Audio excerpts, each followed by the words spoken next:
Hey, welcome back. All right, lots of things happening on this terrific Tuesday. The Dow Jones Industrial Average on rumor of another potential vaccine skyrockets today. Dow right now up about 600. While we were away memorializing those lost at war for our country and celebrating our returned vets and their families and loved ones, Bitcoin took it on the chin. Broke below 9,000 at 8,700, under 8,000, could go to 4,000. So we'll keep our eye close on that. I have been telling you for 2 months now that I'm short companies that are in the commercial real estate business. I think long term, through what's happening in the pandemic and virtual workspaces and stuff, big companies are going to re-examine their brick and mortar footprint. They're also going to decentralize closer to their executives. So I think companies like Brookfield and Simon Property Group, mall and commercial realtors have major problems ahead for them. And I don't wish that on them. I'm just looking at the realities of the situation. I believe Brookfield Asset Management just a month or two ago issued like $600 million, $750 million worth of bonds, where they're paying to borrow money at like 4.5% when the Fed rate is like below 1%. So that's kind of junky bonds. But I think the reexamination of the virtual footprint versus the brick and mortar footprint got a whole lot of gas thrown on that fire right now. And someone who knows a lot about this joins me right now, along with Frank Morano again, Layne Frank. And he's the co-founder of the virtual 5 o'clock. And Layne, you know, you were quite the businessman to begin with, but you actually got a group of like-minded, at least capitalists, to get together and say, hey, let's start getting together every week and, you know, formalize. We can still network and talk about things. And the virtual 5 o'clock's become quite fun, as even I got an invite to join, which I thank you for. That's right, John. Thanks for having me. So tell me how this started, the virtual 5 o'clock. Absolutely. It's hard to believe 11 weeks ago, I did my last real happy hour in person with other people.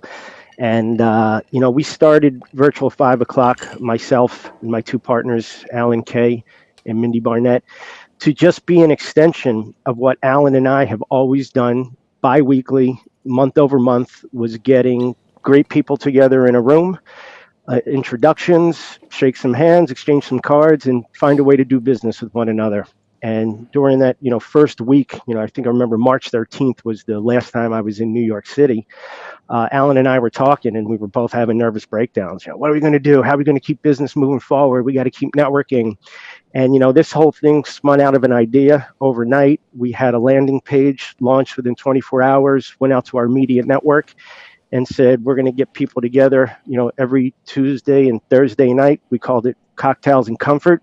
And before you know it, we would have 40, 50, 60 people on a happy hour. And, you know, fast forward 11 weeks, what initially was just going to be a happy hour has now become a true business platform for people to meet, greet, breakout rooms, separate sessions. And, you know, our whole notion was to keep business moving forward. And that's what we've been able to accomplish today. So Layne, how does this work? People, they show up to this, they bring their own drinks, and they just talk to people? Yeah, again, it started out as just a happy hour, an extension to what we've always done, and we still continue to do that. We shifted the format going into this week. We're only doing happy hours now on Thursdays at 5 p.m. Eastern Time, and it's simple. You can go to the website, virtual5o'clock.com, join us, click on the calendar link, and sign up for any happy hour you'd like to join. What's going on behind the scenes are lots of connections that we're making for members that join. Call it like a concierge type service we're providing to get people connected, who we think's a good match to one another. Breakout rooms, we have different guest speakers, different seminars, different events that happen during the week.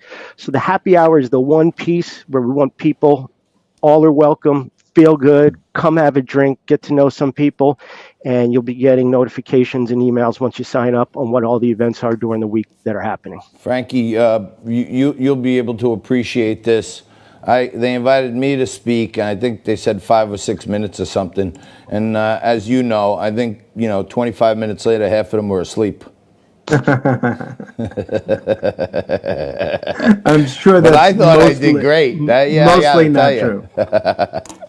Yeah, it was real. It was real interactive the evening we had John Tobacco on. That's for sure. I can imagine. No, I thought we had some fun. And so I don't know if you heard my opening, but I think commercial real estate is facing an existential threat because many people are going to re-examine their brick and mortar footprint from a commercial real estate space.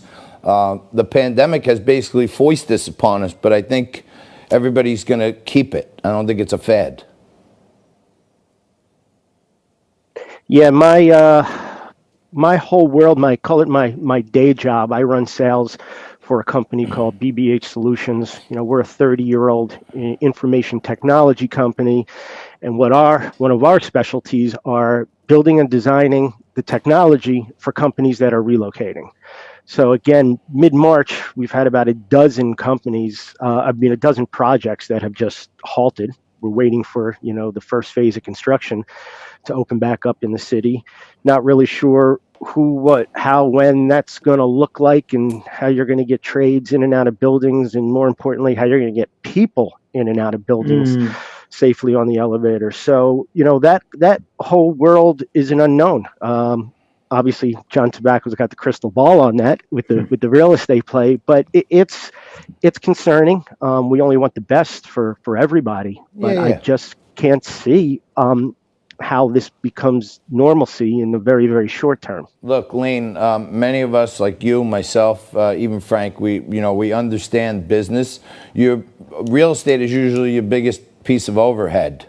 And people are just looking at it now. I'm talking to businessmen every day. Like I think we talked about it on the Virtual 5, that people are saying they see at least even work from most of their staff. Some of them actually more effective at home, working on a little more of a sliding scale. So, I'm not wishing bad on commercial real estate companies, but I do want to tell you, because we're on Biz TV and we're always trying to network, that's why I wanted to have you back on so we continue getting to know each other. But I think what I'm seeing is a lot of smaller but really effective realty companies that have these low-rise buildings, 3-4 stories high, out in the burbs, just outside of New York City, just outside of Philly, where people can choose to walk up. I think those are going to become premium type spaces.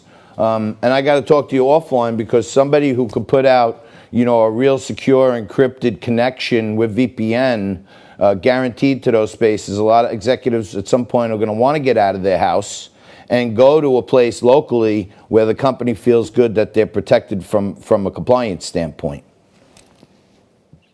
Yeah, remote workers can be very productive. We're finding that out. I mean, almost my entire company, other than our field technicians, are working remotely. And I think we're in the 11th week now. So if you haven't adjusted, you better get to it quickly. The first couple of weeks were challenging for a lot of people, especially, as you mentioned, John, on those secure connections. A lot of people were connecting to their corporate networks unsecurely. Our help desk was mayhem for the first 2 weeks of this. But, fortunately, with all the companies we provide managed services to, they're connecting securely to the cloud. The remote workers are connecting securely, and it's really been, business as usual for a lot of our clients.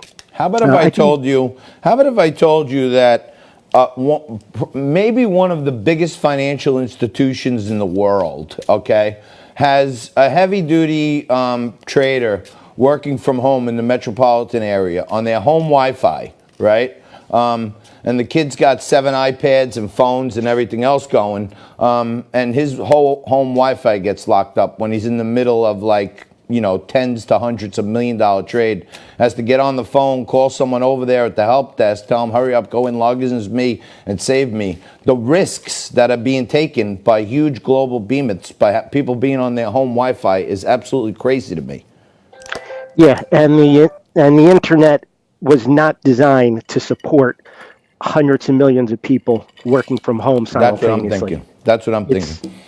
I mean, knock on wood, it's been pretty reliable, but it's they need to do a lot of upgrades to be able to keep hundreds of millions of people logged in at the same Great. time. All right, Layne, thank you very much. Co-founder of Thank the you, Layne. Virtual 5 o'clock with our good friend Mindy Barnett. She's going to be with us a little later in the week. And check out the Virtual 5 o'clock special VIP Thursdays. I'll keep you posted on that. We'll keep you posted on everything that's going on in the world and right here in good old NYC right after this.